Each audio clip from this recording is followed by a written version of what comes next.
direct sur Tout TV Africa. Madame, Monsieur, bonjour et bienvenue. Le discours du ministre de l'Intérieur du Niger, Mohamed Toumba, au Forum de paix et de sécurité tenu à Lomé, continue de défrayer la chronique. Lors de son allocution, le général Mohamed Toumba Boubacar ne s'est pas gêné pour dire ses vérités sur les sanctions prises par les chefs d'État de la CEDEAO contre le Niger, ainsi que leur velléité d'une intervention militaire pour ramener le président déchu Mohamed Bazoum au pouvoir.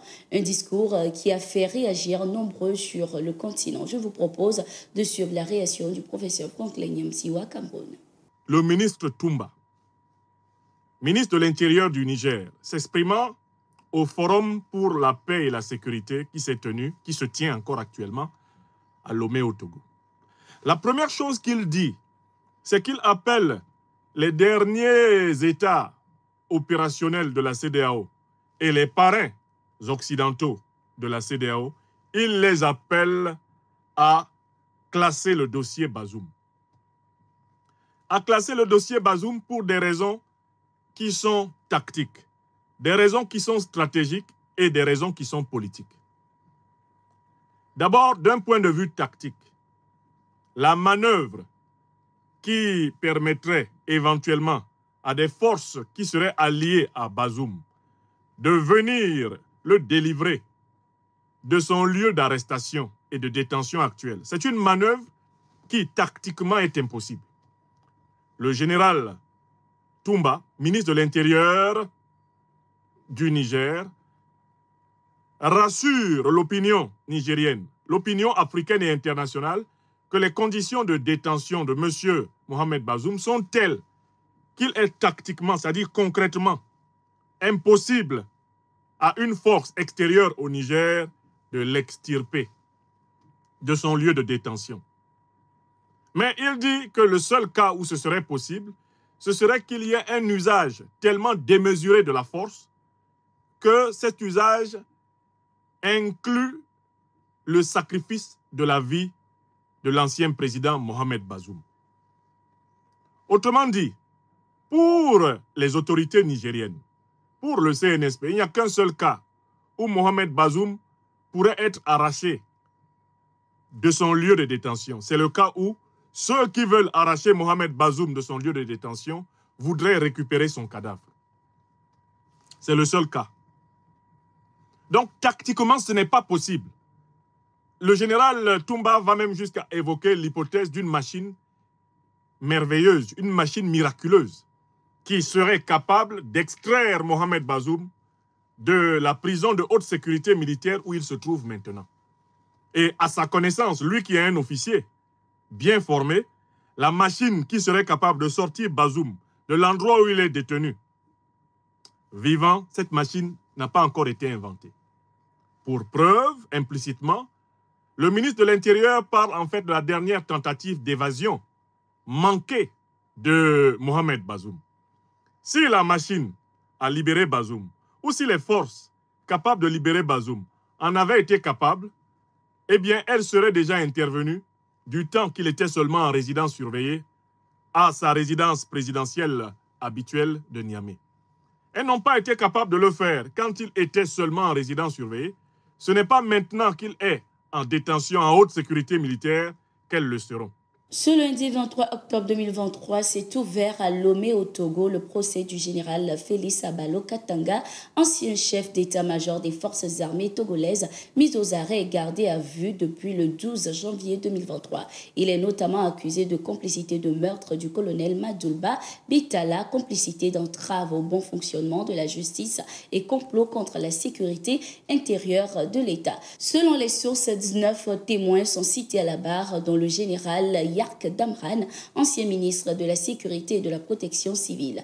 Maître Dourma est l'avocat de la famille Madouba. L'État est défendu par Maître Dandakou et Ndele. Les accusés au nombre de 7 sont défendus par Maître Sambiani, Amegan Boué, Claude Amegan et plusieurs autres. Ce procès qui se fait à huis clos doit durer une semaine selon les informations et devra permettre de faire la lumière sur l'assassinat du colonel Madoulba il y a 3 ans dans son bureau au lendemain de la cérémonie de prestation de serment du président Faure Gnassingbé. Malheureusement, sa femme Mayenne Marie-Grâce Bailabo ne connaîtra jamais les commanditaires et assassins de son mari puisqu'elle a rendu l'âme à son tour ce 19 octobre 2023. Le Premier ministre du Burkina Faso, Joachim Apollinaire de Tambela, a appelé ce 23 octobre 2023 à se dresser contre les tentatives de liquidation de la transition. Le Premier ministre a par la même occasion dénoncé des situations de malgouvernance que la transition a trouvées dès son arrivée. Il a également dénoncé un système de rémunération exorbitante dans un pays pourtant en difficulté, de nombreux dossiers en justice qui n'aboutissent pas et des institutions de contrôle ou des entraves à la bonne gouvernance existent. Il a indiqué que beaucoup reste à faire pour les réformes, raison pour laquelle il est important de défendre la transition afin que ces réformes soient mises sur pied. Beaucoup s'entendent des réformes qu'ils ne souhaitent pas font feu de tout bois pour abattre le régime de la transition, quoi de plus normal. Pendant que certains se battent pour l'avenir du pays, d'autres se battent pour leur avenir personnel. Cela doit être connu pour que chacun prenne position en toute connaissance de cause. Il revient à ceux qui s'identifient dans les réformes initiées ou projetées par la transition de se dresser pour la défendre. Ceux qui ont conçu le drapeau d'août 1984 que nous célébrons n'ont pas été défendus quand l'adversité sur toutes ses formes s'est dressée contre eux. Cela doit servir de leçon à tous. C'est alors que nous mériterons du drapeau de la révolution sankariste, a-t-il indiqué. Toujours avec le Burkina Faso, des terroristes ont été neutralisés à Dibo ce 20 octobre 2023. Selon les informations, ces assaillants avaient effectué des tirs d'obus sur la ville de Dibo. Après avoir localisé la source de ces tirs à environ une dizaine de kilomètres de Dibo, les vecteurs aériens ont mené des frappes sur les cibles. Les soldats du 14e régiment interarmes ont achevé l'opération en détruisant complètement la base. Plusieurs matériels ont été également récupérés lors de cette opération. Le Mali est attendu en Russie pour le 9e Forum de la culture de Saint-Pétersbourg qui aura lieu du 16 au 18 novembre 2023. Ce sujet a été au cœur de la rencontre entre le ministre de l'Artisanat, de la Culture, de l'Industrie, l'Hôtellerie et du Tourisme du Mali, Andogoli Guindo, et l'ambassadeur de la Russie au Mali, Igor Gromyko. Une opportunité pour les deux États de renforcer leur coopération. Le ministre Guindo a de son côté exprimé sa gratitude pour l'invitation du ministre de la Culture de la Fédération de Russie. Merci d'être resté avec nous. Nous sommes arrivés à la fin de ce numéro de Gatigo. Nous sommes en continu sur nos différentes plateformes.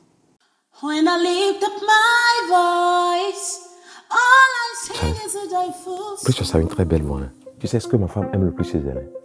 C'est sa beauté, surtout la clarté de sa peau. C'est quoi son secret, ma? Allez. Ah mais ouais, on m'a bien. Toi aussi, est-ce que je peux lui demander ça? J'ai tout écouté dans mon casque. Voici mon secret. Peau d'ange. Donne ça à ta femme. Elle aura le même éclat que moi. Ah mais, tu sens bien. Pour une peau sublime et soyeuse, choisissez Peau d'ange, le savon de l'élégance. Peau d'ange, en vente partout.